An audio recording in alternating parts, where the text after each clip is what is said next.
जय हिंद, जय भारत, जय छत्तीसगढ़। स्वागत है आप सभी का एजुकेशन हब में। पिछले क्लासेस में हमने सिंधु सभ्यता के बारे में पढ़ा था और उसके जो भी महत्वपूर्ण स्थल थे उनके बारे में हमने पूरी जानकारी देख ली थी। आज हम सिंधु घाटी सभ्यता के अलावा जो अन्य सभ्यता थे जो विश्व स्तर पर थे उनके बारे में पढ़ेंगे। सबसे पहले हम लोग देखते हैं मेसोपोटामिया की सभ्यता। देखिए, हमने सिंधु सभ्यता के बारे में पढ़ा था कि वह सबसे नगरीय सभ्यता थी। प्राचीन सभ्यता तो थी लेकिन वो एक नगरीय सभ्यता थी। सबसे जो क्या कहना चाहिए, सभ्य लोग वहाँ रहते थे, वो वाली सभ्यता थी। अब मेसोपोटामिया की सभ्यता, सिंधु सभ्यता जो थी वो 2500 ईसा पूर्व से लेकर 1750 ईसा पूर्व तक का था। लेकिन ये जो मेसोपोटामिया की सभ्यता है यह सबसे पुरानी सभ्यता है, जो कि 10,000 ईसा पूर्व यानी कि ईसा मसीह जी के जन्म से 10,000 वर्ष पूर्व ये मेसोपोटामिया की सभ्यता जो है वह विकसित हुई थी। लेकिन सिंधु घाटी की सभ्यता जो एक नगरीय सभ्यता थी, ये एक ग्रामीण सभ्यता थी। ये विश्व की सबसे प्राचीनतम सभ्यता है और यह एक ग्रामीण सभ्यता है, इसे आप लोग याद रखेंगे। इसका विस्तार जो है या फिर विकास जो है इराक में हुआ। वर्तमान में जो इराक देश है पूरी तरह से बर्बाद हो चुका है, उस इराक में ये जो मेसोपोटामिया की सभ्यता है यह विकसित हुई थी। ठीक है, ये जो मेसोपोटामिया की सभ्यता यह टिग्रिस और यूफ्रेटस नदियों के किनारे विकसित हुआ था। इस टिग्रिस और यूफ्रेटस नदी को दजला फरात नदी के नाम से जाना जाता है। ठीक है, इन्हीं नदियों के आसपास ये मेसोपोटामिया की सभ्यता जो है विकसित हुई थी। देखिए, दो नदियों के बीच का यह स्थान है, इसलिए नदियों के आसपास होने के कारण यहाँ की जो मिट्टी थी वह काफ़ी उपजाऊ था और इसी वजह से यहाँ कृषि जो है वह अत्यधिक मात्रा में होती थी। यहाँ के जो मंदिर थे उसे जिगुरत कहा जाता है, जिसे हम लोग मंदिर कहते हैं उसे उस भाषा में उस समय जिगुरत कहा जाता था। ये जो मेसोपोटामिया की सभ्यता है वो 4 भागों में बटा हुआ है, मतलब 4 जो अन्य छोटी छोटी सभ्यताएं हैं उनसे मिलकर ये मेसोपोटामिया की सभ्यता जो है वह बनी थी।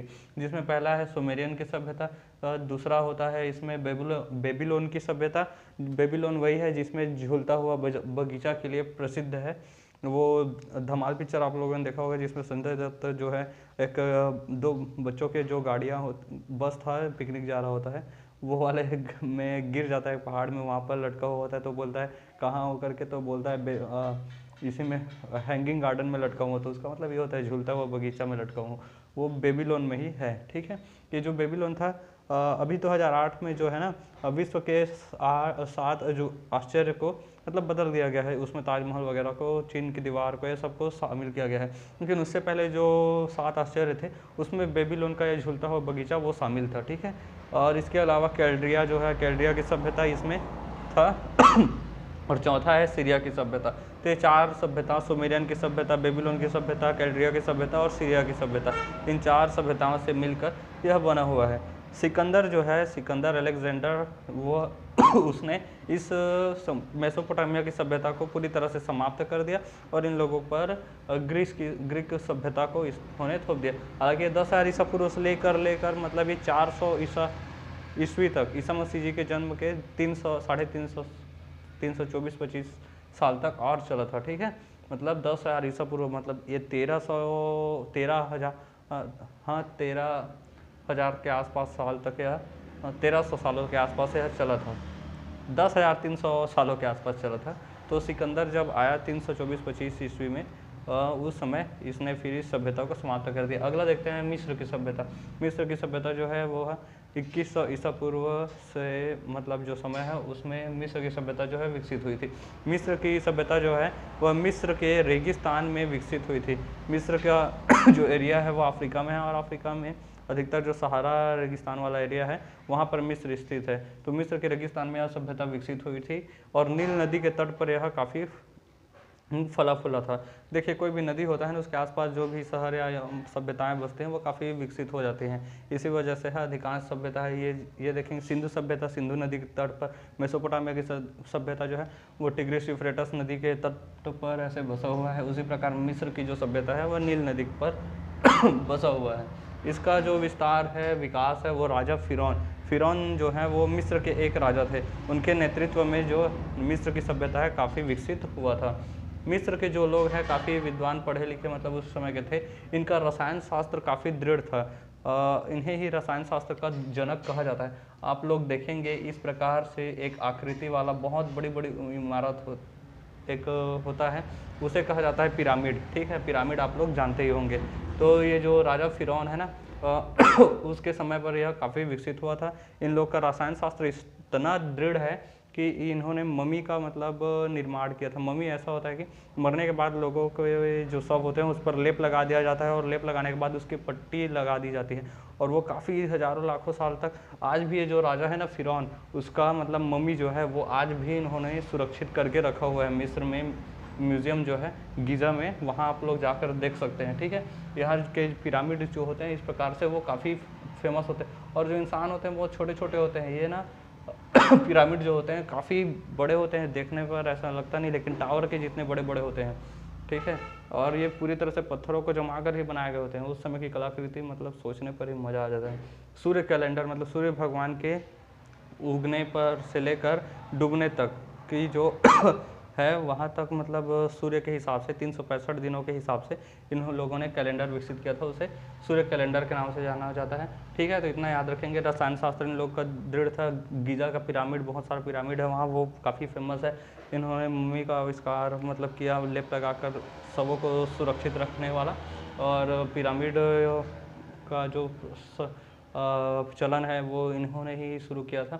अगला देखते हैं रोम की सभ्यता। यह जो है इटली में 600 ईसा पूर्व शुरू हुआ था। इटली जो कि आज भी इटली के नाम से ही जाना जाता है, रोम की सभ्यता इसे कहा जाता है, जिसकी राजधानी रोम है। इटली की राजधानी रोम है। राहुल गांधी के मामा यहाँ सोनिया गांधी जी का मायके। ठीक है, भूमध्य सागर का पर इन्होंने पूरी तरह से कब्जा कर लिया था। मतलब ये था कि ये जो इटली की जो सभ्यता है ना, काफ़ी उस समय की प्राचीन जितनी भी सभ्यता हैं उसमें सबसे विकसित सभ्यता थी। आज भी हम लोग वहाँ पर जाकर देखेंगे तो वहाँ के जो प्राचीन अवशेष हैं वो आज भी पर्यटन के लिए जाने जाते हैं। एकदम बड़ी बड़ी चौड़ी चौड़ी सड़कें होती हैं और वहाँ बीचों बीच चौराहा होता है, एकदम बड़े बड़े मतलब इमारत वगैरह थे। वो आज भी टूटे फूटे अवस्था में मतलब स्थित है, सुरक्षित उसे रखा गया है।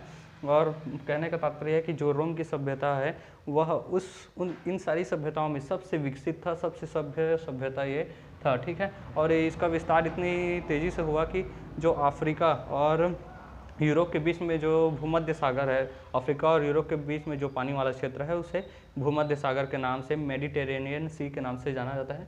उसके आसपास के जितने एरिया थे इस पे रोम सभ्यता वालों ने कब्जा कर लिया था। ठीक है, यहाँ के जो राजा थे वो उनका दो राजा यहाँ के बहुत फेमस है, एक है जूलियस सीजर और दूसरा है ऑगस्टस। इन्हीं के नाम पर जुलाई और अगस्त कैलेंडर में जो जुलाई अगस्त आता है वो जूलियस सीजर के जुलाई और ऑगस्टस के अगस्त को मतलब इन्हें अभी तक मतलब पहचान रखने के लिए इन्हें स्थान दिया गया है कैलेंडर में। ग्रेगोरियन कैलेंडर, इंग्लिश कैलेंडर जिसे कहा जाता है। जूलियस सीजर जो है उनके नाम का एक नाटक लिखा गया था, जूलियस सीजर ही उसका टाइटल था। उसका जो लेखक थे वो है शेक्सपियर। ठीक है, शेक्सपियर बहुत ही फेमस लेखक हैं। ठीक है, जूलियस सीजर जो है उनकी हत्या उन्हीं के मंत्रिमंडल द्वारा धोखे से कर दी गई थी। ठीक है, याद रखेंगे आप लोग इस चीज़ को। और अगला देखते हैं फारस की सभ्यता। फारस की सभ्यता जो है वो 500 ईसा पूर्व की विकसित हुआ था। ये जो वर्तमान में आज ईरान है, इराक में मेसोपोटामिया और ईरान में फारस की सभ्यता। ठीक है, फारस की सभ्यता वर्तमान के ईरान में विकसित हुआ था। ये जो फारस की सभ्यता है ना इसने पूरे अरब प्रायद्वीप पर कब्जा कर लिया था। ठीक है, अरब इतने तेज़ी से इसका भी विकास हुआ कि इन्होंने पूरा अरब प्रायद्वीप पर कब्जा ये लोग कर चुके थे। फारस की सभ्यता में जो धर्म था वो पारसी धर्म को मानते थे, और इनकी जो भाषा थी वो फारसी।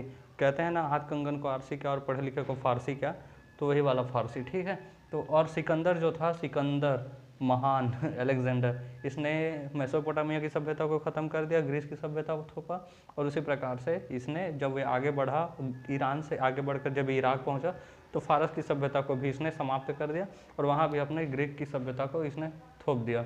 स्पार्टन की सभ्यता, स्पार्टन की जो सभ्यता है ना, आप लोग फिल्म देखे होंगे, स्पार्टन नाम से ही फिल्म है, सर्च भी कर लीजिएगा। बहुत ही बहादुर सिपाहियों के लिए जाना जाता है। इसमें केवल और केवल छोटा सा एरिया है यूरोप में, ग्रीस के आसपास का, वहाँ 300 केवल 300 सिपाही हुआ करते थे यहाँ के स्पार्टन्स में। ठीक है, और इन 300 सिपाहियों को मतलब एकदम विशेष रूप से चुना जाता था। कोई भी लुआ कर यहाँ पर सैनिक नहीं बन सकते थे। बहुत ही बड़ा प्रशिक्षण देना पड़ता था और उसके बाद ही सैनिक बनते थे, और जिन्हें थोड़ा भी डैमेज हुआ युद्ध वगैरह में फिर उन्हें रिटायर्ड कर दिया जाता था, फिर उनके जगह कोई और मजबूत सोल्जर को लाया जाता था। तो ये 300 सैनिकों ने जर्कसीज के नेतृत्व में ये जो स्पार्टन के सेना है, 300 सैनिक जो थे वो उनके सेनापति थे जर्कसीज। उन जर्कसीज के नेतृत्व में इन्होंने ग्रीस के सेनापति लियोनाइट्स थे, उनके 20,000 सैनिकों को, केवल 300 सैनिकों ने 20,000 सैनिकों को हरा दिया था। इतने बहादुर थे स्पार्टन के ये सैनिक, ठीक है। तो इसके बारे में काफ़ी सारे फिल्में भी बनी हुई हैं। हालांकि लास्ट में फिर दूसरी बार जब युद्ध के लिए आया लियोनाइट्स, तो फिर जर्कसीज को धोखा वगैरह देकर इसे ख़त्म कर दिया, क्योंकि ये 300 सैनिक में से एक सैनिक जो है वो घायल हो गया, तो उसे सेना से निकाल दिया गया। इस बात से वो नाराज़ हो गया और लियोनाइट्स से जाकर मिल गया और फिर जर्कसीज को इन्होंने हरा दिया था दूसरे बार में। आप एक पिक्चर देख सकते हैं, बहुत ही बेहतरीन पिक्चर है। पीली नदी की सभ्यता जो कि 5000 ईसा पूर्व विकसित हुआ था, इसके बाद हुआ था, ठीक है। सिंधु नदी सभ्यता जो है, सिंधु सभ्यता उससे पहले था और मेसोपोटामिया सभ्यता के बाद था। जो पीली नदी की सभ्यता जो है वर्तमान में जो चीन है, चाइना हमारा सबसे बड़ा दुश्मन, प्रतिद्वंदी भी, वहाँ की जो पीली नदी है जिसे हुआंगहो नदी के नाम से भी जाना जाता है, वहाँ के तट पर ये जो सभ्यता है विकसित हुआ था। वह अभी नदी के तट पर स्थित होने के कारण काफ़ी उपजाऊ भूमि था इसके पास और कृषि के लिए अभी फेमस था, ठीक है। तो ये था कुछ प्राचीन सभ्यताएं, आप लोग रिवाइज कीजिएगा अच्छे से। और हमारे YouTube चैनल पर एजुकेशन हब पर खुशखबरी ये है कि हमारा कम्युनिटी टैब जो है वह ऑन हो गया है, क्योंकि पहले देखिए कम्युनिटी टैब ओपन करने के लिए पहले 500 सब्सक्राइबर, 1000 सब्सक्राइबर इस प्रकार से चाहिए होते थे।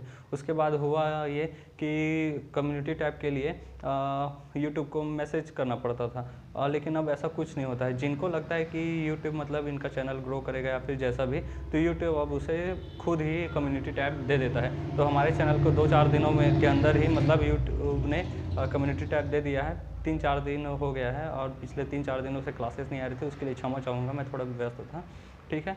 तो आज हमने कुछ सभ्यताएं जो है वो पढ़ ली हैं और कम्युनिटी टैब ऑन हो चुका है। उसमें हम लोग छोटे मोटे बहुत सारे क्वेश्चन जो है ऑप्शनल क्वेश्चन वो डालते रहेंगे। मिलेंगे नेक्स्ट क्लास में, तब तक के लिए जय हिंद।